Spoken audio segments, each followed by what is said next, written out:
Today we begin by saying good morning, Zambia. Why are we saying good morning, Zambia? We are simply welcoming Zambia to the family of despots, which is, quite a very regrettable development that has happened.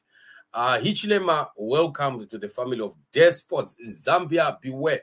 We are sending a message, a clear one, to the Zambian people, Zambian brothers and sisters, that while we celebrated with you in the past elections, having thought that Zambia had finally voted a democratic leader, a leader that respects his people, a leader that fears God, a leader that was going to show direction to a democratic Zambia, especially after the experiences that Zambia went through under Edgar Lungu.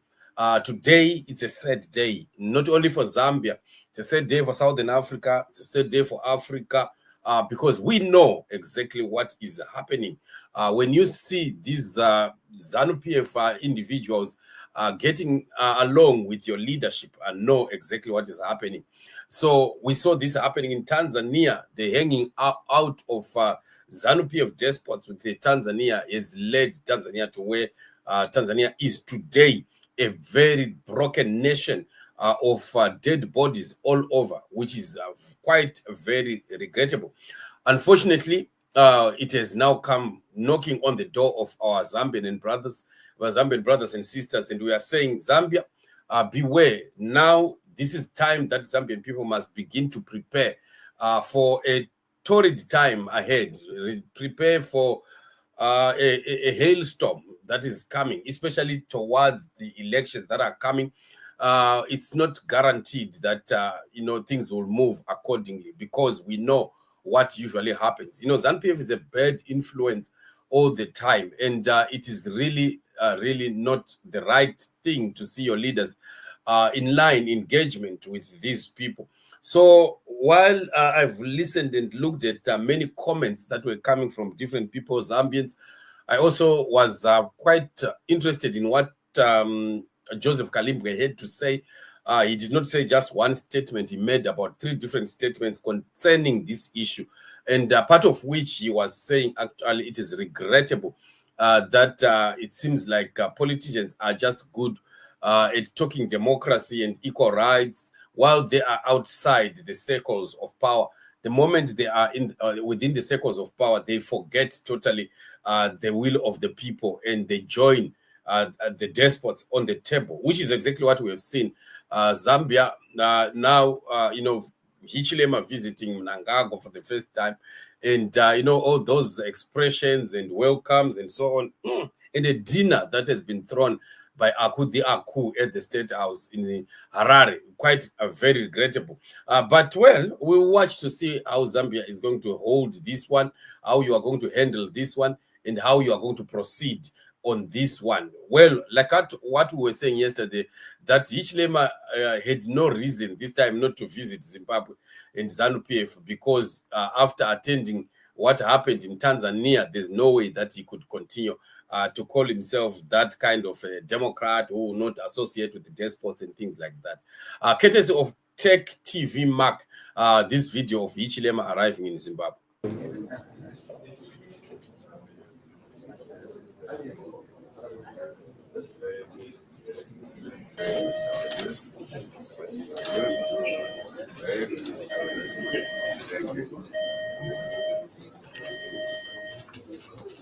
How was your flight?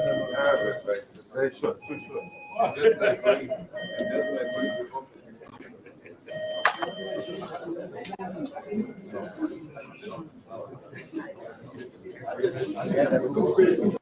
So this is about it. Hichilema, and he did also speak, and then speaking about trade and issues like that. And he also highlighted the issue of sanctions against Zimbabwe and the like.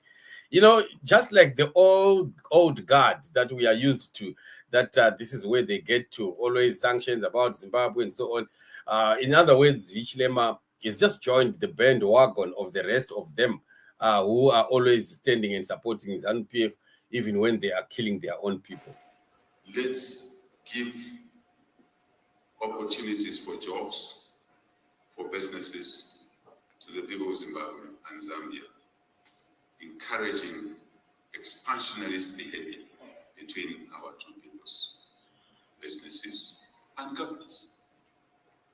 Mr. President, I've issued a guidance to my Commerce Minister that anything that stands in the way of goods that are manufactured here and are in demand in Zambia must be removed. And I believe vice versa is what will happen. Electricity issues were hit by the shortage of electricity.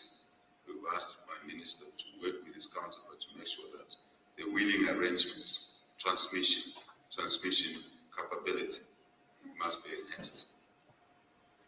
And I think, I don't want to go into detail. That's for the ministers to help us through. I'm just stating, repeating what the president has said, which shows that we are aligned. There's no electricity to talk about. Zimbabwe does not have enough electricity. Why would people be talking about electricity transmission, giving Zambia electricity when actually Zimbabwe does not have enough? There's load shedding in Zimbabwe.